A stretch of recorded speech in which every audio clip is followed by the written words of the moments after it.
ټایمنګ کمی د ازدواجي ژوند خرابولی شي. نن سبا ډېر واده شوي کسان د یوې داسې ستونزې سره مخ دي چې پرې خبرې کول اکثره خلک ګران ګڼي او هغه د ټایمنګ کمی یا زر فارغ کېدل.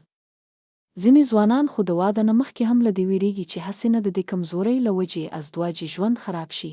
دا ستونزه یوازې جسماني نه ده بلکې ذهني او احساساتي اثر هم لري. انسان پکې ځان کمزوری، بې اعتماده او ذهني تور نه ارامه محسوسوي چې دا کار د ژوند په نورو برخو هم اثر کوي. د دې ستونزې عام لاملونه د ټایمنګ کمی ناڅاپه نه پیدا کیږي بلکې د وخت سره د مختلفو وجوهاتو له امله رامنځته کیږي، لکه ذهني فشار، ټینشن او ډېر سوچ کول، جسماني کمزوري، ستړیا او د طاقت کمی، پوره نیند نه کول، غلط خوراک، فاسټ فوډ او نشه یي شیان، ډېر موبایل او سکرین استعمال، د ځان باور کمی او د نه ویره. دا ټول شیان اعصاب کمزوري کوي چې اثر یې د انسان په کارکردګۍ او برداشت باندې ښکاره کیږي. کورني احتیاط او قدرت طریقې. غذا او غذایت. ځینې غذایي شیان د بدن طاقت او هارمون توازن ته مرسته رسوي. زنک او میګنیشیم په ګرۍ دار میوو، پالک، بیج او شلفش کې موندل کیږي. دا د تولیدي صحت او هارمون لیول سپورټ کوي.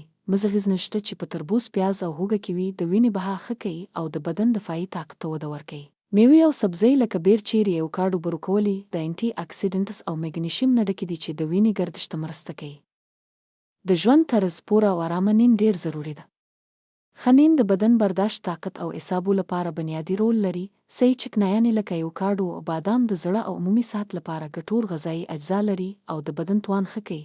کله باید له ماهر سره مشوره وشي. که د کورني احتیاط او د ژوند طرز بدلولو باوجود هم ستونزه برقرار وي یا ذهني فشار نور هم زیات شي، نو دا مسئله باید نظر انداز نشي.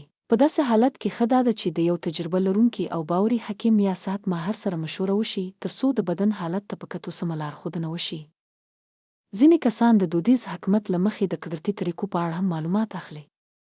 که تاسو هم د دې ستونزې په اړه سنجیده لارښود غواړئ نو د حکیم محمد امین راولپنډۍ سره مشوره کولی شئ، څوک چې د جسماني کمزورۍ او عمومي صحت په اړه خلک لارښود کوي.